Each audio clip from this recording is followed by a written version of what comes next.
Pie. It fills the cracks of the heart. Hi, my name is Alexandra Barrett, and I'm sure many of you can relate to my love of pies. There are many different options when it comes to baking pies, seeing that there are so many different flavors and themes to choose from. Today, I will be demonstrating how to bake an apple pie. The process of making a pie can be quite tedious, but with experience, baking a pie can become very fun. So as anyone says, practice makes perfect. The more pies you make, the better you'll be. In the world of pies, there are many different avenues to adventure. The first thing to do in order to bake a pie is to decide which one you would like to bake.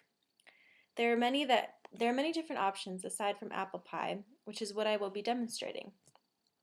There are berry pies, such as strawberry, cherry, blueberry, etc. There are cream pies, such as banana cream pie, Boston cream pie, lemon cream pie, etc.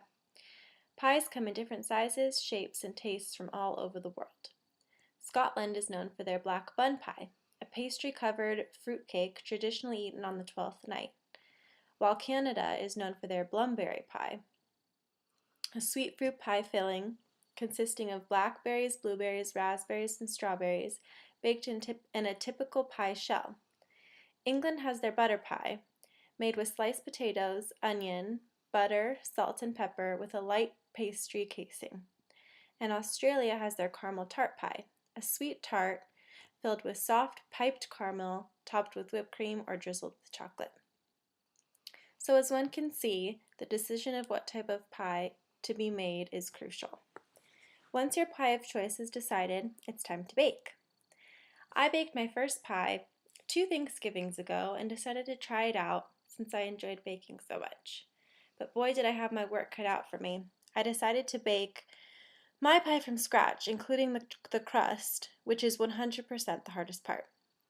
For those of you who have never dealt with dough, it can be quite challenging. You have to get it at the right temperature, not too cold and not quite at room temperature. Since pie crusts are made by working fat into flour, sounds lovely, I know, the better you work the fat into the flour, the better, flakier crust you'll have. With that said, it is also important to choose the right type of fat, which ultimately comes down to personal preference. Butter crusts have the rich flavor, but because butter is brittle when cold and softens quickly, it can be difficult to work with. Lard and shortening are easier to work with. This is what shortening looks like. It's basically animal fat. Lard and shortening can, however, leave your crust tasting a bit bland, though they do make flakier crusts. A good solution is to mix both of these together. One universal truth when making crusts is that you need to keep everything cool, particularly the fat being used. It is also important to refrigerate the dough between each step, ultimately keeping the dough as cool as possible without breaking. When the dough is ready, it is time to roll it out into about 2 10-inch rounds, leaving extra room for mistakes on the sides. You then place one round into the bottom of the pie dish after greasing the bottom of it to prevent any stick. You leave the other dough round aside to place on the top in the end of all the pie making stuff. After the crust, it gets pretty easy from there.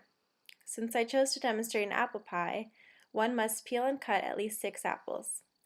I always like to use a few red apples, like a Gala apple, and a few green apples, like Granny Smith. Once cut and peeled, you mix the apples with a mixture of half a cup sugar and half a cup brown sugar, 3 tablespoons of all-purpose flour, 1 tablespoon butter, 1 egg white, and squeezed lemon juice to prevent the apples from browning. Once again, recipes can differ, but this is the one that I prefer the most. Then mix all of the apples and sugar mixture together and you're ready to pour it into the already set pie crust. Once the apples and mixtures have been set, with more apples in the middle than on the outside, it's time to place the other dough round on top. When doing this, it is important to cut at least 4 slits towards the middle of the upper dough to avoid the undercooking of the stuff inside. Some also prefer to coat the upper pie crust with an egg and sugar mixture, which gives the pie an extra shine and glaze to it. You can then pop the pie in the oven at about 375 degrees, wait about 45 minutes, cover with foil, and wait for your masterpiece to cook. The more pies you make, the better you'll be. It takes a lot of practice before you can pull it off every time. With anything that anyone does, it takes a lot of practice to become good at something. Unless you're one of those freakish people who are good at everything they do without any attempt at trying. We all know one of those people. The many different options when it comes to baking pies are numerous, seeing that there are so many different flavors and themes to choose from. Today, I demonstrated how to bake an apple pie. The process of making a pie can be quite tedious, but with experience, baking a pie can be very fun. So as anyone says, practice makes perfect. The more pies you make, the better you'll be. In conclusion, I hope you've learned a little bit more about what it takes to make an apple pie. Hopefully you aren't all craving a warm, delicious apple pie right now.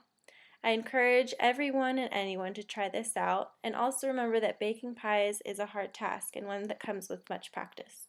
Thank you!